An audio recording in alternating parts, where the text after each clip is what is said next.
Welcome to the Microsoft Security Insights Podcast with your hosts, Franklin Grimberg and Edward Walton, where we discuss Microsoft 365 security and Azure security news and products. Recorded November 3rd, 2021, the day after the Atlanta Braves have won the World Series. What's up, Franklin? What's up, Rod? What's up, Brody? I'm excited to hear about all the Ignite news that I've paid no attention to. So I'm excited for today's I paid show attention to learn what's going on. I paid attention to not all of it because you can always go back and listen.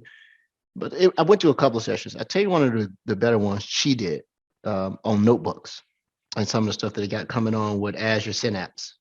So they're really trying to lower the lift and the intimidation factor of Azure notebooks, right? Now, there are some pricing differentials and changes that have come out for companies that have huge amounts of data. Azure Sentinel in combination with Azure Synapse is going to be a big thing. So I listened to her. I was trying to get a copy of the slide deck, but you'll get a customer facing one. This is the Azure Data Explorer. You send all your data from Log Analytics to Data Explorer, then you're using Synapse to do your work from there, right? Is that what they're doing? Yeah, and it's actually pretty cool. So that was not one. Not that I paid attention to what's going on at Ignite, but all right. The only other thing for the Azure before I get to the most important thing that happened in Ignite, I'm in my lab and I can see that they've actually changed the landing page in Sentinel. So now I'm seeing Content Hub and repositories manifesting in content management as well as community, where that used to be on the bottom as part of configuration. Now it's up in content management. So in Azure Sentinel now you have general, which includes overview logs and news guides. You have threat management, which includes incidents, workbooks, hunting, notebooks, entity behavior, threat intelligence.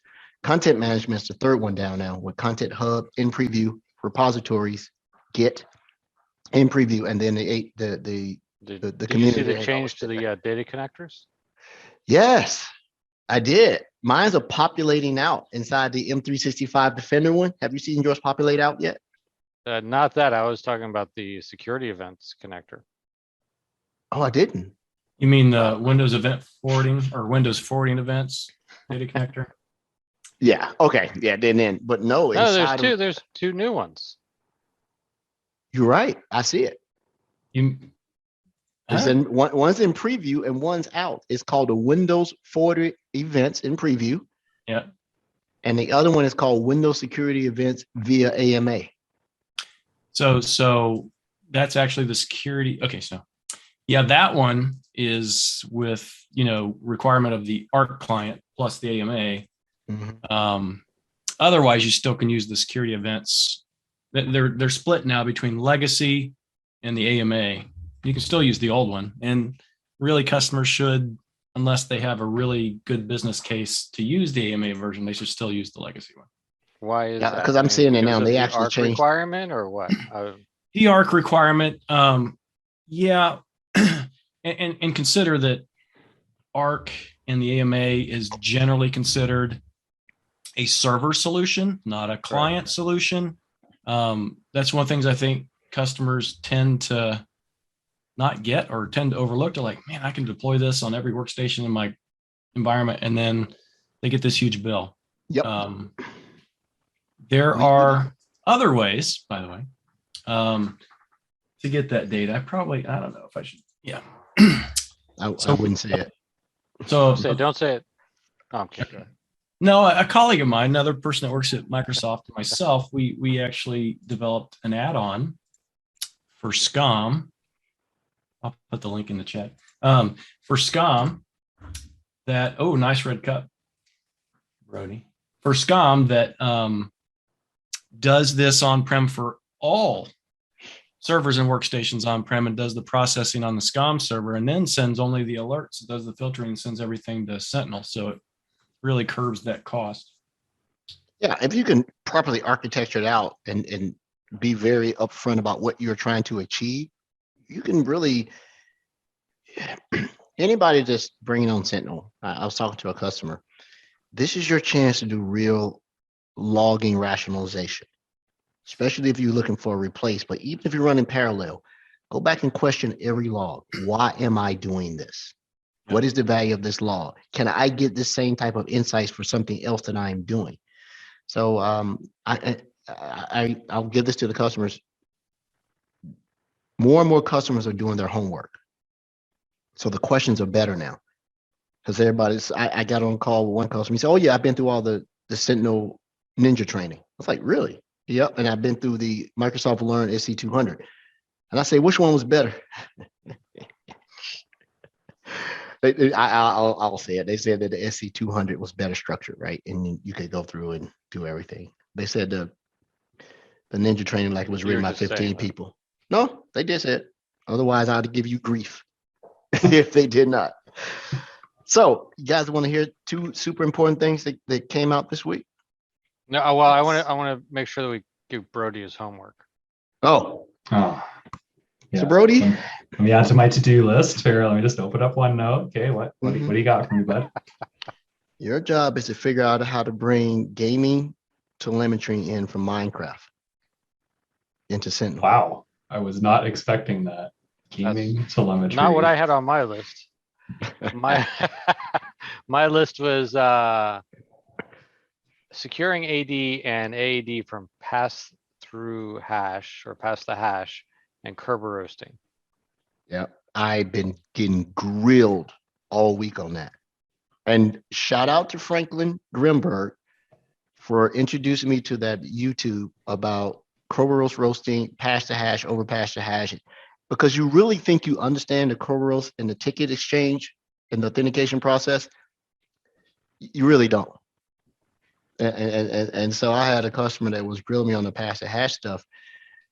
They couldn't say they had been breached, but what did they say? We wish we'd have had MDI in because that local workstation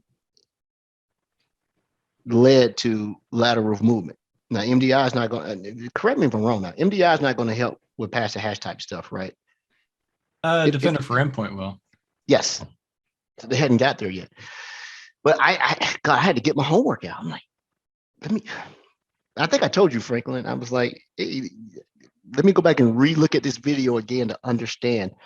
So you find out stuff when you're trying to do a migration and you go, uh-oh, right?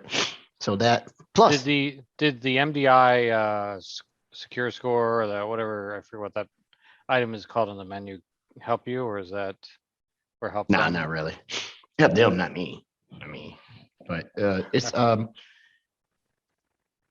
it's a good time to bone up on Active Directory and Azure AD evolutions when they are involving migrations. This is a big thing now.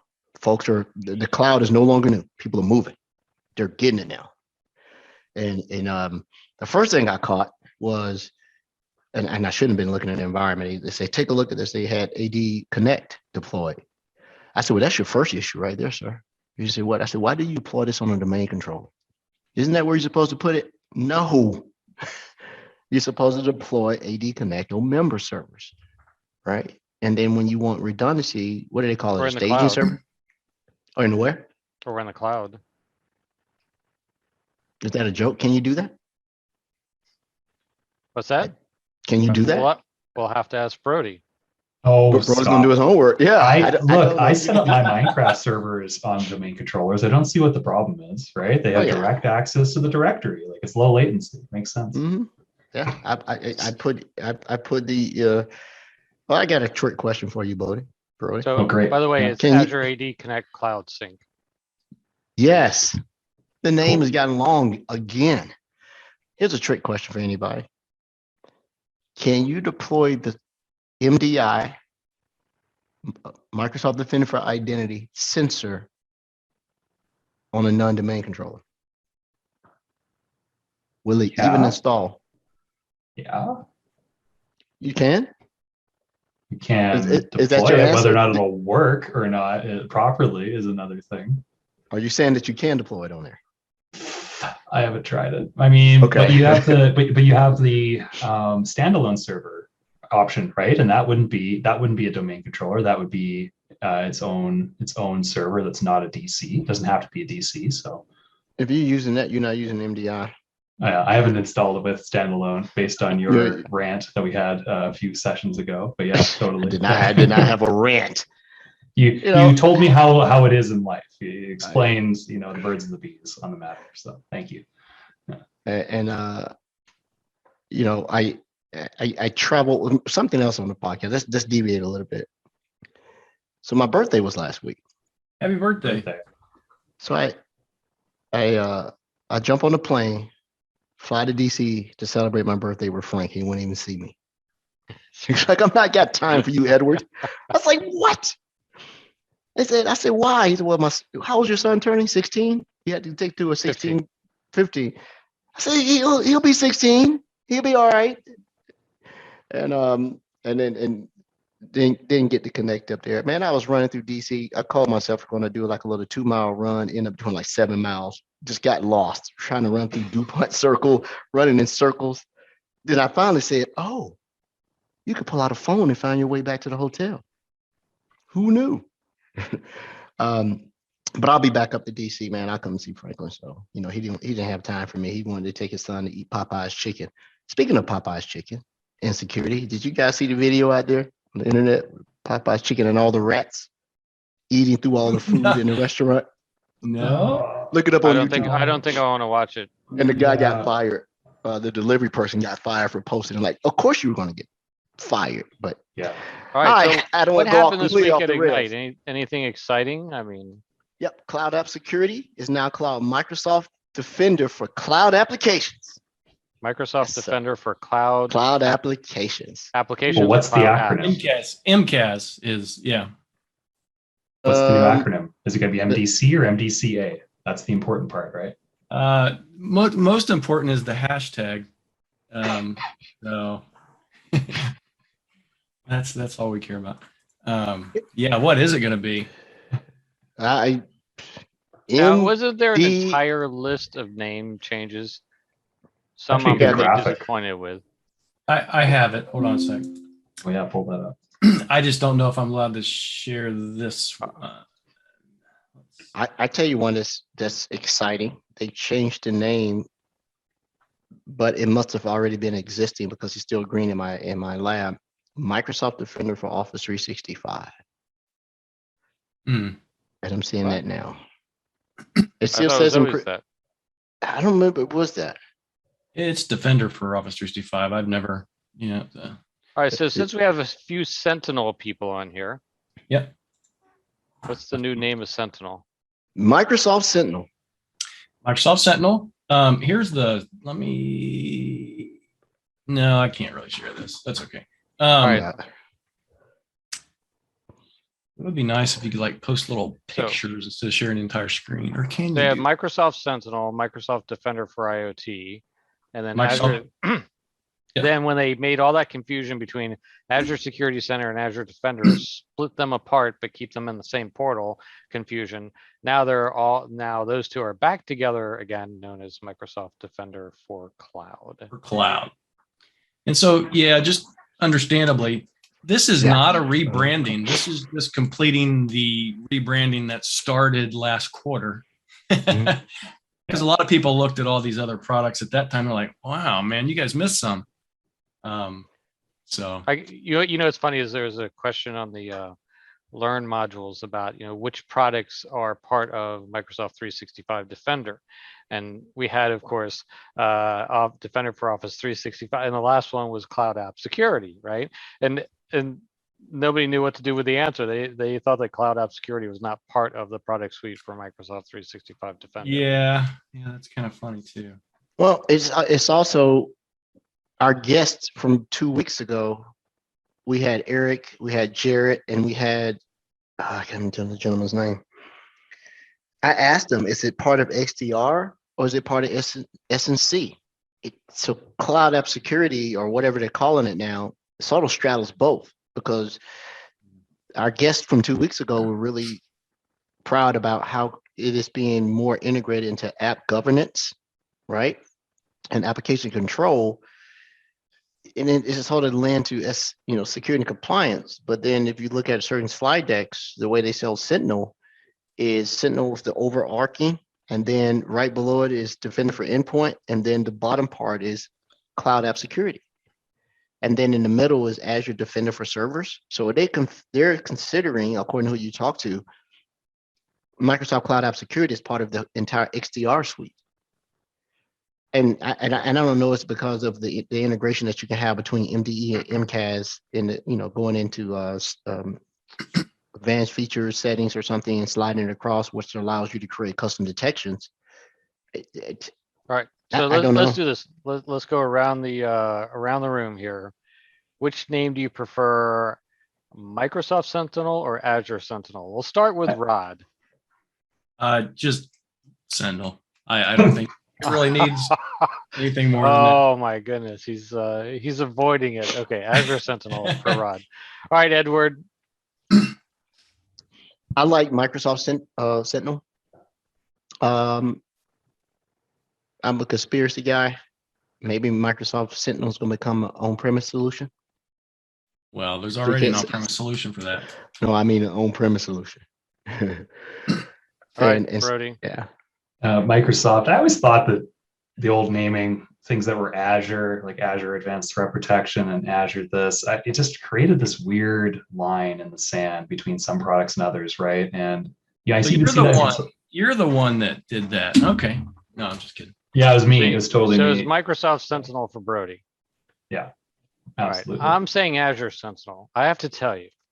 Yeah. When a lot of people do resume-driven development or resume, and I have to tell you, Microsoft certification versus an Azure certification, Azure carries more weight with people building their resume. So, I always said when Microsoft they named their database product CDS, they called it CDS. I'm like, rename it Azure CDS. Of course, they renamed it to Dataverse, but always because I wanted to have Azure in the name, because that is just simply what tech people who actually make decisions also are going to go after. They're going to go after the name Azure more than Microsoft. Sure. Yeah, so you know why we did it though. Brody's absolutely right. There was this sense that because the word Azure was in front of these products, that customers felt it was an Azure only solution. Mm-hmm, mm-hmm. And all of these solutions are built as multi-platform, multi-cloud, on-prem. So it just resides in Azure. It's not an Azure solution. It's an Azure service. Yeah. Well, and that's what I heard was the prevailing reason of the name change. There was an assumption that I had to adopt Azure to be able to use it. Yeah. But you could have another cloud and build your platform wherever you want to be. Think of an atypical SIEM. Exactly. I can put my SIEM in any data center in the world that I want. As long as I got connectivity, I'm good, right? So I'd like to, either Microsoft Sentinel, and I guess you got to have Sentinel, and I'll tell you why. If you don't say Microsoft Sentinel, I interacted with a customer last week that had SentinelOne running in their environment, the endpoint solution. I actually saw it in action. And I'm like, oh, this is what this is. I remember when they first started. I'm like, how are they going to do this? Remember, didn't they come up with pay for performance or pay for detections? If we detect it, we get more money or something like that. So they should have renamed it to Microsoft Defender for SIEM. But yeah, Edward's right. Like with Arc, right, we can protect other public cloud workloads as well. So why should it just be an Azure? Why should these products just be Azure? Right? We can protect a broader ecosystem. Yeah. I think it should be Defender for Sluicebox. Or something like that. All right. So what else happened here? Okay. What I really like Microsoft Defender for Business, which is Defender for Endpoint, but priced well for SMBs or under 300 user count. It's huge. Edward and I have been talking about this forever. Yeah. I think everybody in the community has, and I used to work for a partner, and the pricing was what put a lot of people off, right? And if you're going to compete with some of the other names that play in that space, you needed to lower the price for those SMB customers. And so I thought that was one of the biggest announcements, to be honest with you. That's huge. So they have this $3 price tag for E5, as we call it, you're saying for Defender for Endpoint. So I don't know what I'm talking about, so you have to correct me, okay? Because I don't read this. But do you still need a Windows 10 E5, E3 license, E5? What are the Windows requirements for that? Frank, you always got one licensing question an episode, eh?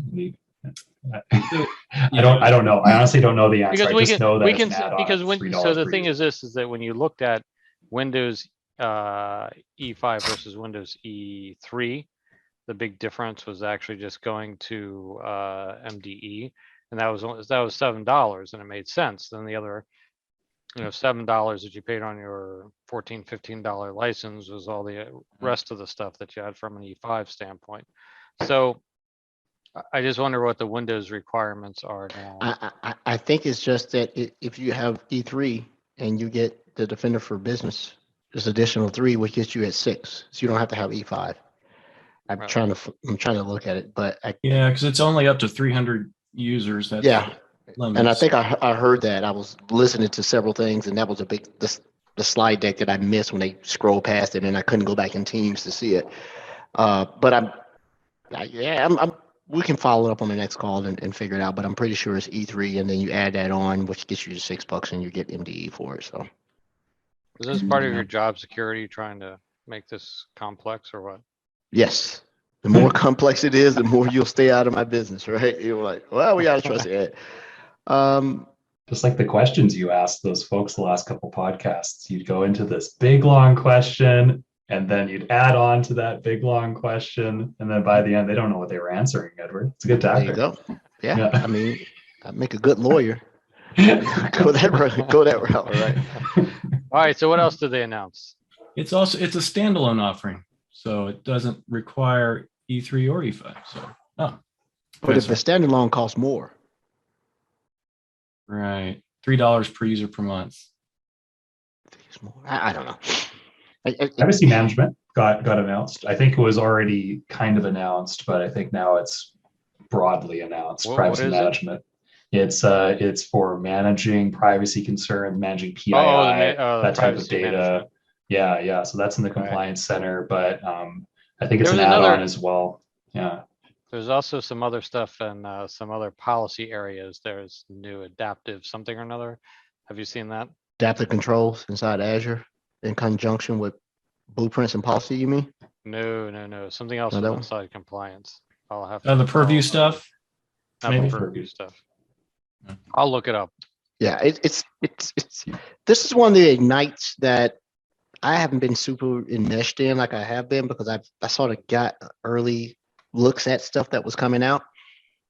I go to it because that's where all the good slide decks come with at any ignite that's being done. The best slide is the last one to have all the links and the resources. That's the one I want. give me the slide at the very end that says, if you have more questions, you need to see these resources, right? Everything else is just marketing.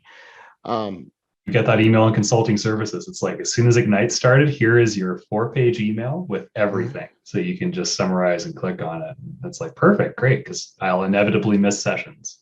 So yeah, I hear you, Edward. You're MCS, right, Brody? Yeah, it's called Industry Solutions now, but I guess you know You what guys got consulting services is. Yeah. You guys got a new fearless leader, Philip Morris. I have not heard that name, but there's a lot of names at Microsoft, so don't hold it against me. Yeah. Yeah, I think he got promoted. I think he's running MCS. Philip's good. Oh, cool. Okay, cool. Yeah, but you're MCS CA, so I don't know if that's separate or whatever, but he's senior director or something around that. He's actually pretty good. What else have I broken this week? Well, if folks are going back and watching Ignite sessions, I got to say the interview, there's a big hour, 1.5 hour security in focus session. And they had an interview with Chris Krebs, Fast Call interviewed Chris Krebs. That was a fantastic interview. There were some other ones as well that came up. And that was definitely one worth checking out. It wasn't products and solutions, but Ann Johnson held a panel as well. She did a great job on that. So that was worth it, definitely, if you're going to go back and watch some. I sent you a Discord message, Brody. I wasn't sure. Is Chris related to Brian Krebs? The cousins or brothers, right? I don't know the answer there. Yeah, I don't know. So they actually look alike. Brian Krebs is a security writer. I don't think Frank's a fan of him. I think I'll leave it at that. They may be cousins or brothers. I think they sort of purposely separate themselves because Brian tends to find himself in trouble. And we all know So what Chris' disposition was. What did we miss, Rod? What did we miss? So we missed the Defender for Cloud, the features that came out there. So bigger AWS integration. So by stripping the Azure name off of Sentinel and Azure Security Center, they also released some new features that would prove that it's a multi-cloud thing. So AWS was kind of one of the big AWS connections using the API now instead of the AWS hub, which is kind of interesting. Yeah. I sort of put you at the mercy of the APIs. If they change the landing point or the connection point, doesn't that break it? It does, but those things are supposed to be uniform. I don't even think we follow that though. MCAS will break in a minute. Yep. In a minute. One thing that I noticed to pivot back toward Sentinel is that a lot of stuff inside the content hub, which is called in preview, which is used to be called solutions. Yeah. That now they're doing some type of promotion of the different solutions. For instance, Cisco Umbrella is in preview, but it's also being tagged as featured. Microsoft Continuous Threats Monitoring for SAP's preview is also featured. Teams is in here. And one of the other things that's a little bit different now, when you go into the content hub and look at the individual solutions, there are 92 solutions. I don't have any installed in my lab, but it also gives you a quick glance about the other accompanying feature sets, meaning with Cisco Umbrella, it's telling me now it's in preview, it is featured, it has 10 analytic rules, 11 hunting queries, it has a parser built in, 3 deployed playbooks, and it had a +1, and it has 1 workbook. So now looking at these things that are part of the content hub, you can look at how much work has been actually put into that solution. So for our listeners, this used to be called solutions in Sentinel, where these things were sort of prepackaged ability to deploy things much easier than going through the entire data connector and then going through all the configuration steps. Plus, there are a lot of new vendors I never heard of. Abnormal security events from a company called Abnormal Security Corporations. Armor Blocks, I think I've heard of them. They're a 365 type person. Awake Security from Astria Networks. I know Astria Networks. BitGlass, but it was written by Microsoft rather than BitGlass writing it themselves, because I can see the producers of it. I mean, the creators. So now you're being able to see everything. They got 3 new tags. They got new, preview, and featured. Now, if you hover over either one of these and click it, like if I clicked on new, it just brings up what the data connector does. If I click on featured, it's much more information about it. And if I click on preview, it doesn't do anything. What else is here? Cisco Secure Endpoint. I think that's the renaming of Cisco AMP. Meraki is in here, but that's not new. I do not know what a Cisco WSA is. A Cisco Stealth Watch. Clarity. All right, we got the list. We got the list. So So hold I've on. got- Some of these are pretty cool. Here's Yeah. a big one. Here's a big one. And you heard it here first. Core Light. A lot of people are using Core Light, especially industry, in the right. energy industry. I want to see what comes with that. So my next question is this. Rod, you had something first? We'll come back to it. There's some other features I think that are significant too. No, go ahead. Go ahead. Let's finish this section. Is up. that a back scratcher or a giant fork you have? It's a back scratcher. I don't know why I have it sitting here, but I need Okay. something to play with. Been waving it around like Gandalf the whole call. He's a fisher old man. He's scratching his back Yeah, while he's working. I scratch my head while we're talking. I thought it was a fork. Look how lazy I am, man. I can't even reach my hand up to my head anymore. I just do it with the back scratcher. Oh, you have one. You have one too. Yeah, awesome. Yeah. Now I feel inadequate. I got imposter syndrome. I don't All have a right, scratcher. I'll buy you one. Couple things about, a couple additional features, and then we'll talk about. So there's also the repositories blade, new preview thing within the content management area. That's interesting. We've had working with customers, had a number of customers who, they're sold on the whole DevOps pipeline. They don't deploy anything unless it's automated. So this repositories function is cool because you can connect Azure Sentinel to your own organization's GitHub repository or the DevOps board repositories, wherever you want to store analytics rules, all the content for Azure Sentinel. So analytics rules, workbooks, notebooks, playbooks, the whole shebang. You connect it to your own repository and you develop your own analytics rules and you deploy them from there. So if you want to stand up Azure Sentinel again, or maybe you want to create that instance that you deploy, it just literally gets deployed from your own GitHub repository. Another thing I think it's cool that they released is the near real-time analytics rules. This is almost kind of like this is a cheat. Because we already do this with our hunting queries. We have that live stream capability in hunting where you stick a query, KQL query into the live stream, and it runs every single minute and tells you whether or not something is absolutely exists within the environment or it's active. We've now created analytics rules that are called near real time, and they do the same thing. You create an analytics rule, same wizard process to create an analytics rule. It's just kind of hampered a little bit. You can't modify the schedule and things like that, but use the same query language. And this analytics rule will run every single minute until you shut it off to tell you, and it will produce incidents if it finds whatever that thing is. Because the old live stream, it didn't create an incident, it just created an alert. The analytics rules actually create a full incident with the entities and everything else and groups the things together like analytics rules do. So customers have asked for that forever because, again, hunting's a manual process. Analytics is kind of the automated piece of Azure Sentinel. So that's definitely going to help out customers. It is limited because it is taking compute, right? And some of those clusters for those KQL queries to run. I think any organization can only have up to like 20 near real-time analytics rules running. So you have to be very selective about what you create and how many that you get enabled. So anyway.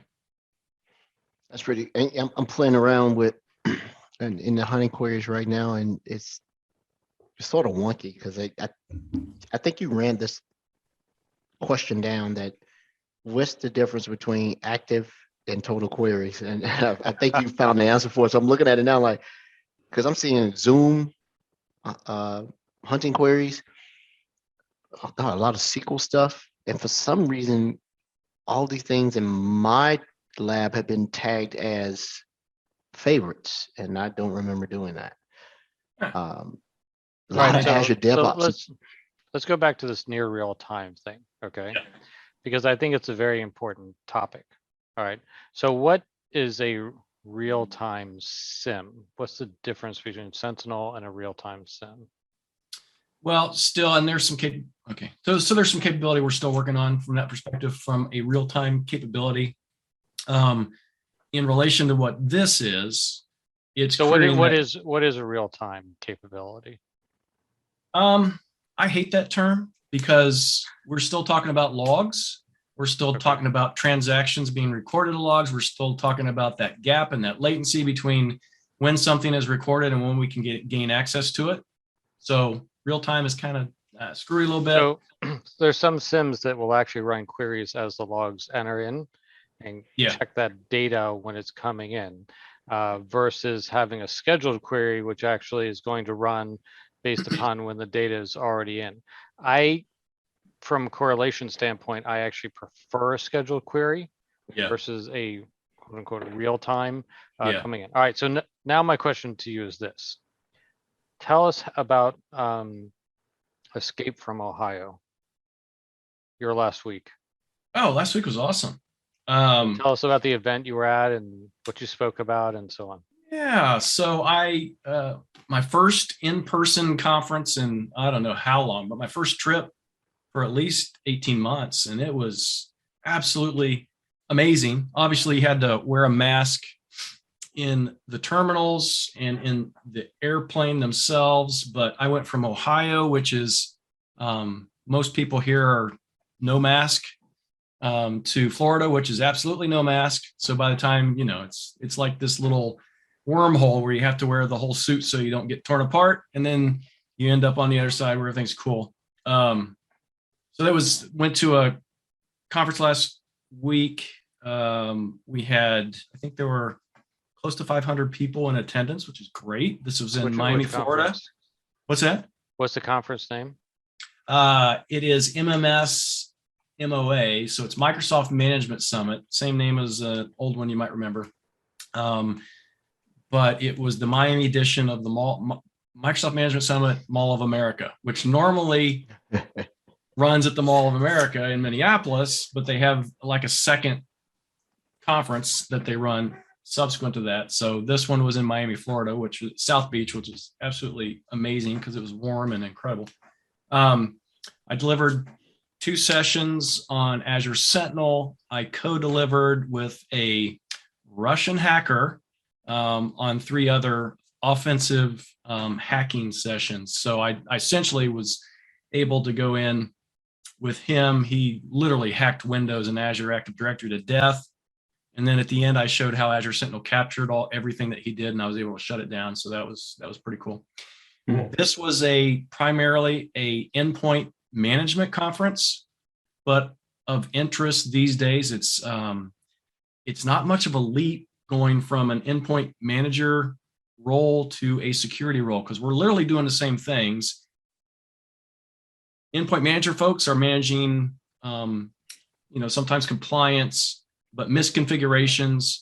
Security folks are looking for security events, but we're essentially using the same log files. We're just looking for different things. So as part of that last week, my intent was to educate folks there about how easy it is to kind of make that leap, because we absolutely need more security people in the world, right? But it was, I felt really good about the conference because, again, it was an endpoint manager conference. I was thrown in as a security person trying to talk about all these security things, and we had really good attendance in our sessions and a lot of really good engagement and response. So it was perfect. Excellent. Cool. And when's your next event? So I have my next in-person or my next event. Everything. Microsoft is a virtual first company, so we have to go through hoops these days to get approval to do in-person things. There's a whole thing you have to go through. My next in-person will probably, that I know of, will probably be in like April or May. Don't go to DC. Frank won't come see you. That's right. Get that. If you come to DC, don't Maybe plan just dinner with me. So need to invite Frank to a warmer place, maybe, or something. Yeah, that's the big thing. Since we're getting ready to sort of go into holiday mode here in the next 15 days, this is a good test taking time. So I'm actually here we go again. 1 year. So that's later. interesting because there's a new hire on my team, and Ed, you and I need to talk, by the way. There's a new hire on my team, and I'm her mentor buddy this week. She's doomed. And I told her, I said, you joined in November. Literally everybody disappears until the beginning of the year. If you ask people questions, they're not going to respond. It's not because they don't like you or they don't know who you are or not friendly. It's just everybody disappears. So if Edward was going to try to join your team, would you have to reject him because he hasn't passed his SC200? How do you know I haven't passed it, Franklin? He controls all that. You know that. Because I think if you pass that's it, probably the big texting. thing. No, I'm actually going to go ahead and take it this month. I'm leaving the country for a little while, so I'm going to take it before I leave. Okay. And then I am going to go back and take the SANS GAG 555 course again.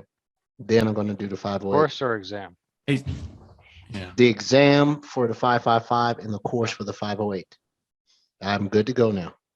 There you go. Hey, so by the way, I can't take your test for you anymore, Edward. I'm growing my hair back. We won't even. I know, right? Yeah. People won't be able to tell. People can tell us apart now. Yeah. My hair's all shiny today. There's so much technology. I was intimidated. I took a few days off last week and come back and see like the whole world has changed. You can Yeah. take vacation and come back dumb. But I'm okay with that though. I mean, but I gotta take a little bit of break and yeah, man, this is a good time to do what we do as our profession, Yep. right? If you don't believe you're valuable, go to LinkedIn and go to Indeed and turn on or post your resume and watch your mailbox get flooded. I mean, Right. I actually got an offer. I said, all right, I'll see what happens, and like half the job is actually training people on like everything is in SC200, right? So I'm like, okay. So the recruiter sends my resume over and they're like, sorry, if you can't start immediately, we can't accept you. So I'm like, I know okay. why. After you told me that, I wanted to do a little research because I'm nosy. Yeah. So we won't mention the name of the company here. Your peer had you accepted the assignment, Nathan. What's the guy on Mission Impossible? Yeah. You would have been a peer of a guy they stole from Microsoft. He's over there Really? now. So he's one of those two positions you were talking about. And I can't say it on this call, but he now is having transition regret. And once we get Well, offline, I'll tell you guys. I was just out there fishing, seeing what was going on. It's not that I'm worried about it, but I got a good laugh out of that. Yeah. When you told me, I laughed too, right? Because we know what something else is going on. Like, wow. Hey, and it didn't sound like the rate was bad. The rate was pretty good. I mean, you could upgrade your cable package, at your house, right? You guys You still have cable? could quit Jeez. stealing cable from your neighbors, right? And buy your own, subscription. So when I heard the rate, I was like, ooh, is that what they're paying these days? Yeah, that's all. Brody, you passed the SC 400, right?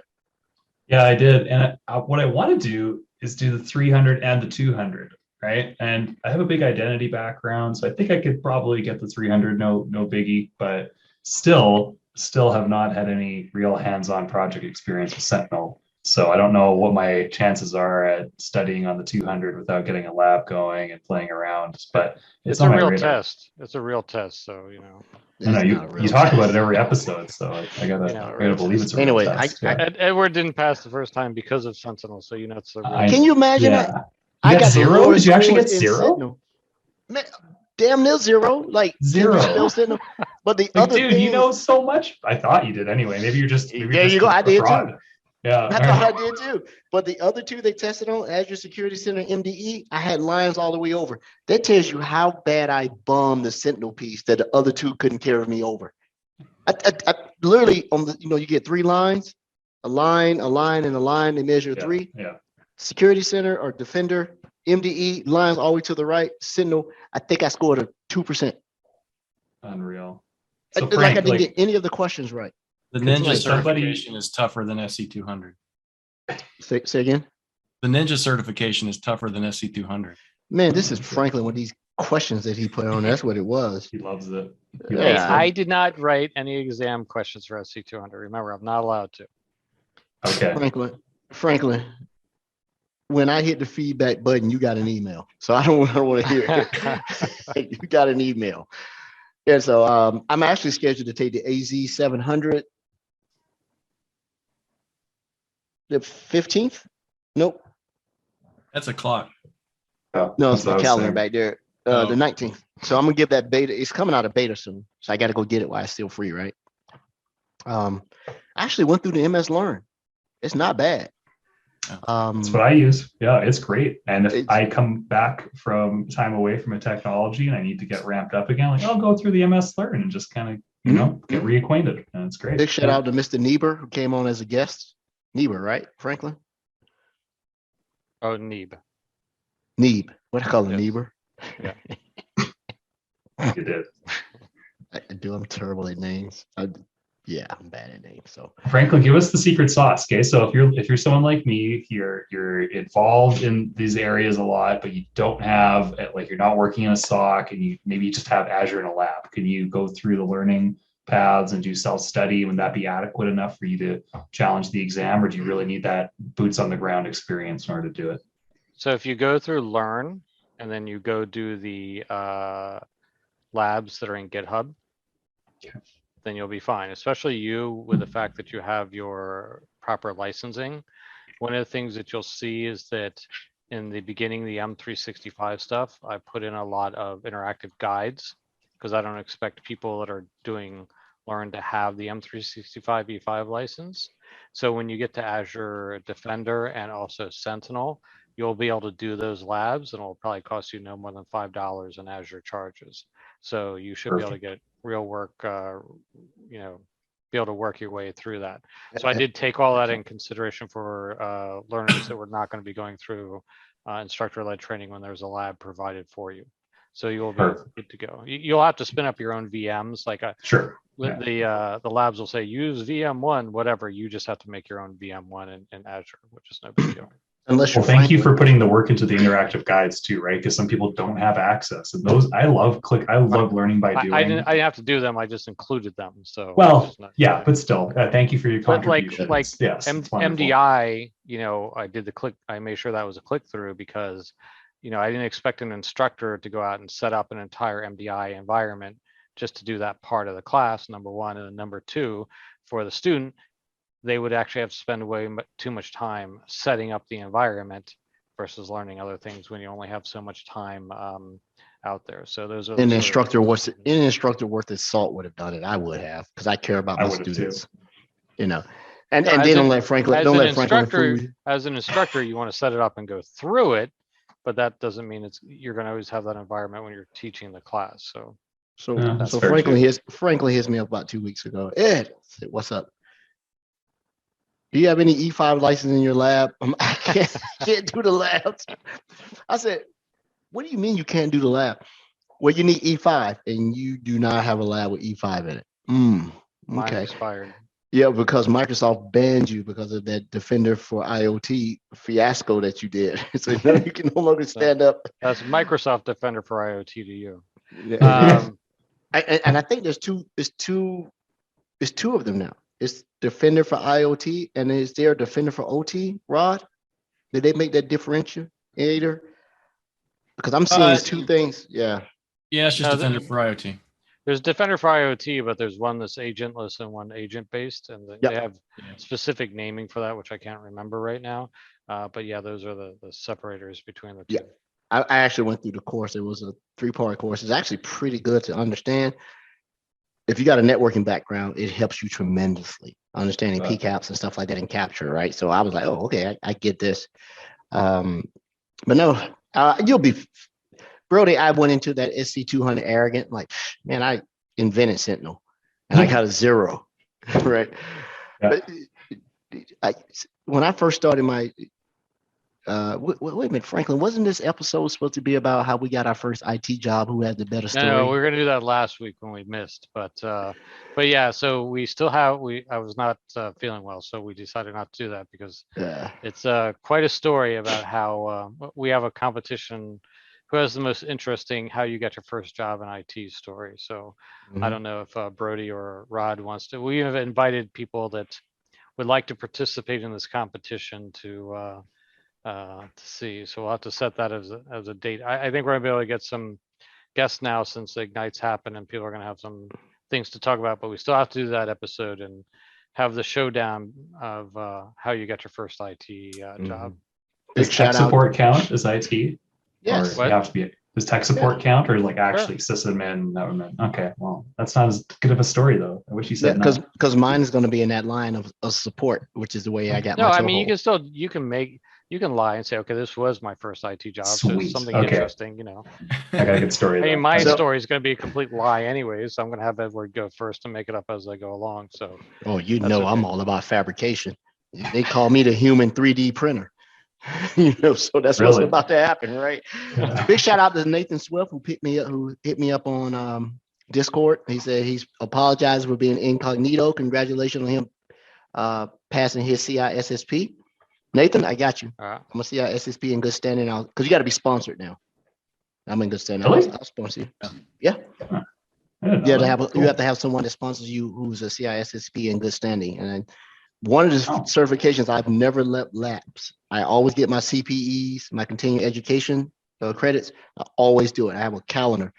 Take these courses, see if they have a CPE assigned to it, and do it. And no excuse. You got 3 years to get 120 Yeah. CPEs, right? You I'm can not take writing three. that test again. No Right. way. I I'm writing am that never test going to go again. sit that test again. No, I let I an took it Azure when it- 104 lapse. Sure, I can deal with that another time. But CISSP, no, I am never writing that test again. Do That not was have the time for it. 5 months No of my one- life. No one has an excuse to let their Azure certification lapse anymore with free tests know. on Learn. I know. Well, with they do have an expressions. excuse. They do have an excuse. I It's beg to time. differ. The excuse, no, it's not even time. The excuse is listening to Frank to say merge your profiles together, and then then you can't even take an exam. And then when you do get it, submit a ticket and play it forward. Like Well, I've been taking I all the probably modern did work pass. security. And Yeah, they you came probably back, it's did. like, no, you don't pass. You're a probably did, troublemaker. but Yeah. I've been taking all these modern work security tests, and then I had the Azure 103 and it came up, and I honestly just didn't have the time to learn all about the new Kubernetes DNS. Like it's all interesting. I just didn't have the time, and I don't work on it day to day, like week over Mhm. week. I just don't touch it, so I just let it lapse. And You had an interesting perspective on that, and I think you said it so casually, like because it's true. But when you look at external employers outside of technology companies, take Microsoft for instance. You have a very specific job. Not so much you, Brody, because you are MCS and you are responsible for a wide, array of products that you have to go consult, deliver, and talk about. yeah, But not when too you start wide, but talking you're right. about, yeah, You say you've got it. You've got it easy, Brody. That's what he's saying. Well, no, Sure. I'm saying a little bit opposite. It is a lot of people at Microsoft, they have one job. But when you look at these external employees, they want a unicorn. They want a ninja unicorn with wings, and they want to pay you 100 grand. Yeah. We need you with 20 years experience in Azure. Where am I going to get 20 years experience in Azure when Azure hasn't been around 20 years, right? Who is writing this stuff?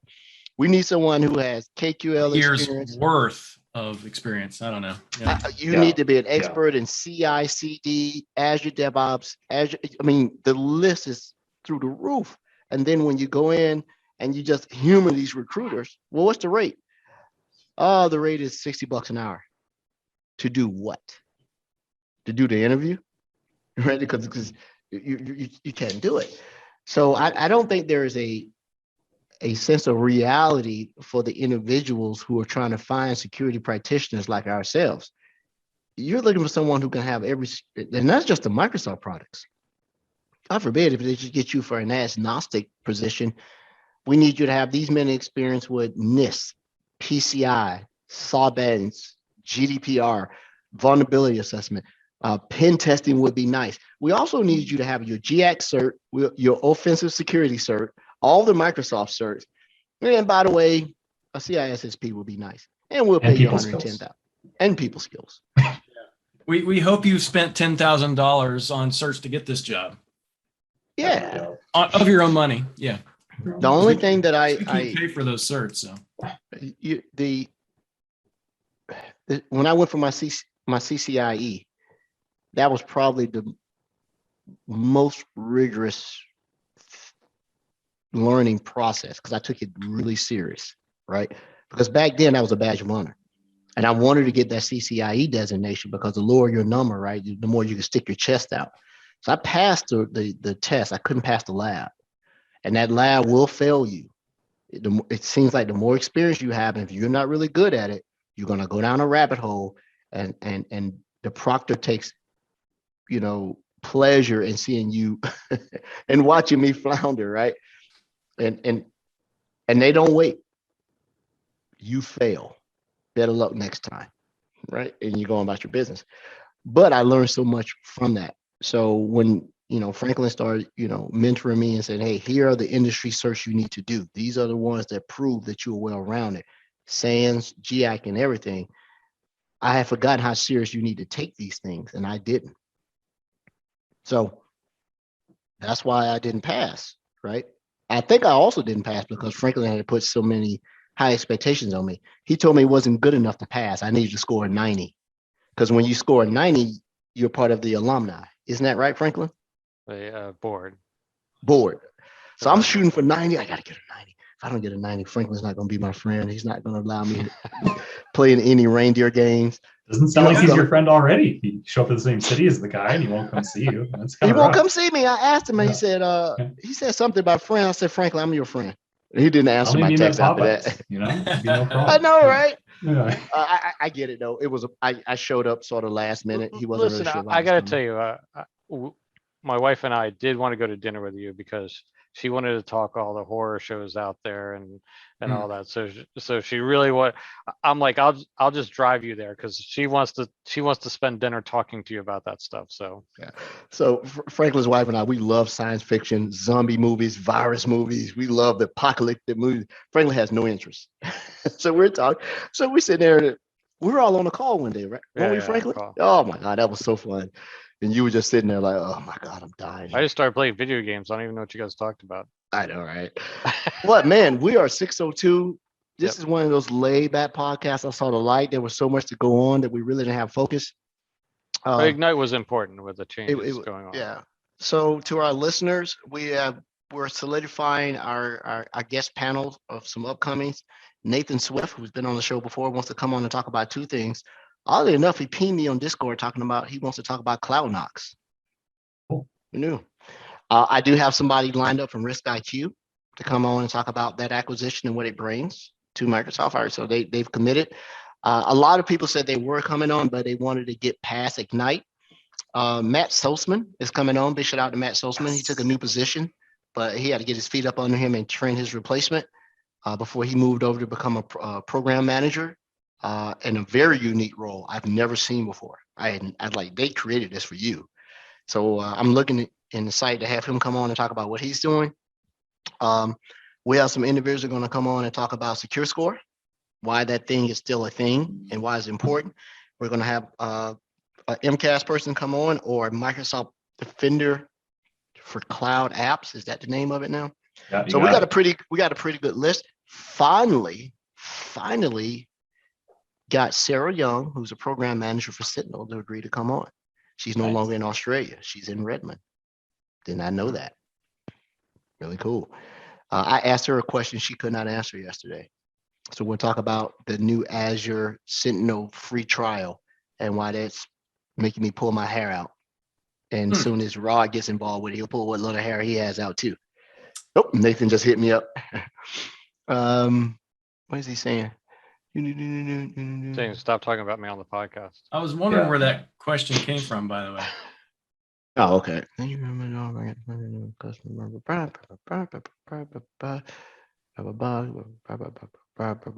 Oh, so Nathan doesn't need me as an endorsement. He actually had a customer that endorsed him for CISSP. One Let's less get it done. friend, Edward. One less friend. Nathan's one of the best folks in the world, man. He's a I'm really sure good he dude. is. I was really commenting on you. Oh, well, Yeah. you get what you pay for with me, right? All right. So- Well, I think that's it for this week. I think before your wife screams at you for dinner there, Edward. You know, every Wednesday's dinner on me. I got to take her out. I heard her creaking the door over there. I heard the. All Well, right, it's good to everyone. see Rod Trent back. You know, I thought he had just didn't want to deal with us anymore. You know, but I'm glad to have him back. It's getting closer to that time of year where I get to disappear, so I should have more time. And Brody, you have homework, I guess. Yeah. I'll get right on that. Thank you. and I will get you answers to the question that you have. We can work on it because I need to know too about. how I'd you love to pick actually your are brain doing. on it, man. If you give me 15 minutes where I can just talk about it, I'd love it. I'm floundering in my lab right now. Thank you for being great about getting back to me on things that don't ever think Yeah, it's max priority. Thank you. You can't always take, man. You got to give, right? And I love helping out because I Always have to learned. pay it forward, right, Edward? Pay it And on that note, thanks everyone for listening to the podcast. We'll see you guys same bat time, same back channel next week. I'm excited about having guests. Hopefully we have the guest starting next week, but if not, definitely the week after. We should have a more concise roundup of what was announced this week. And thanks everybody for the support. Have a good night. Bye-bye.